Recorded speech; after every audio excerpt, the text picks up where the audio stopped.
As a GM, you probably understand the importance of making sure a game is player-driven. And what exactly does that mean? Well, it means that the players are driving the plot. The players are pushing a game in a direction, and you're more reacting to it.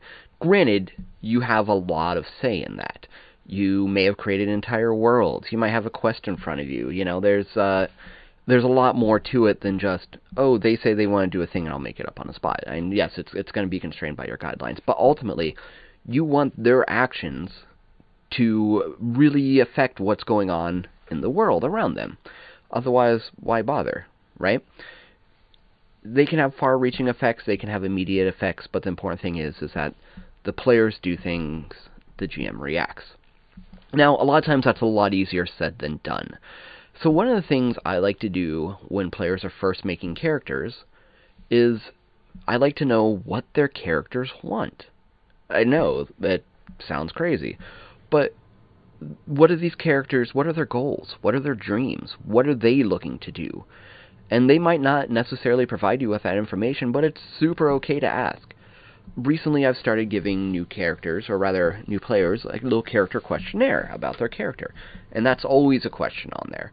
What does your character want? What are their dreams? What are they looking to do? Or some semblance thereof. Because that can be the basis for entire campaigns right there. Even if there is a main plot that's bringing everyone together, that's your side plot right there, right? That's what you're going to, that's your bread and butter. That's what you're going to use to engage that player. And if you have multiple players, which generally you do in a game like this, you can switch in and out which ones you're focusing on at any given time. So you know what they want. Cool. So other things I like to ask, though, if you're looking to involve the character and make their decisions really drive the game, are not only what they want, maybe what they don't want. Like, for instance, for Season 2 of The Isles of Samceris, I just recently sent to players a questionnaire to get more information on their characters. And my favorite question on there, and I can't wait to read the answers, is when was a time that your character felt vulnerable? And that's just as important as times that they felt powerful or what they're looking to do. What makes them vulnerable? What makes them crack a little? What makes them feel less than safe or less than a strong, hulking barbarian that can take on everything? Ah!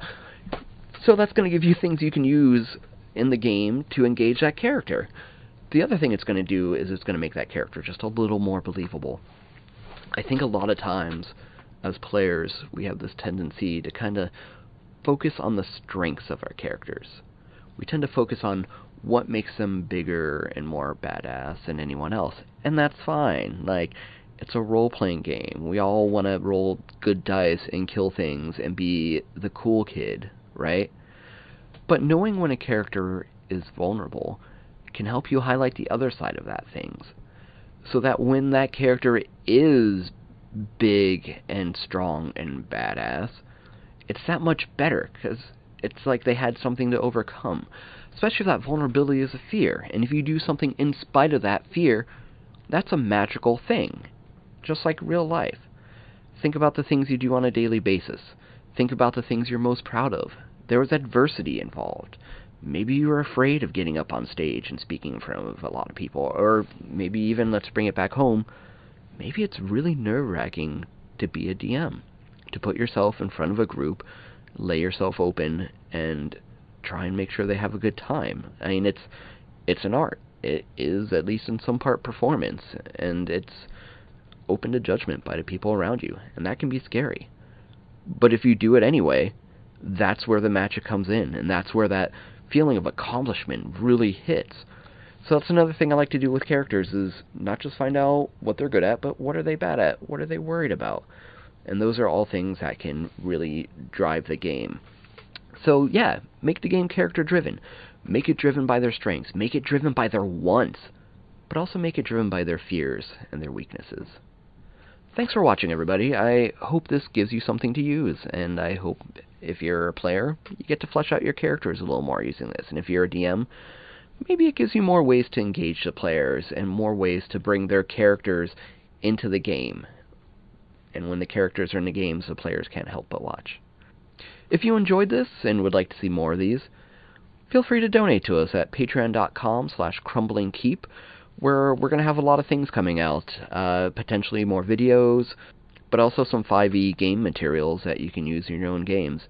If you want to learn more about Crumbling Keep, go to facebook.com/crumblingkeep or crumblingkeep.com, where you can see a whole slew of things that we do, from podcasts to our streaming shows to our many articles, and there's tons of advice articles on there, as well as lots of information on our home campaign world, the Worlds of Samsaris. Not only that, if you're interested, you can book a game from there too, and we'll be happy to run it for you. Thanks for watching, everybody. Keep rolling crits.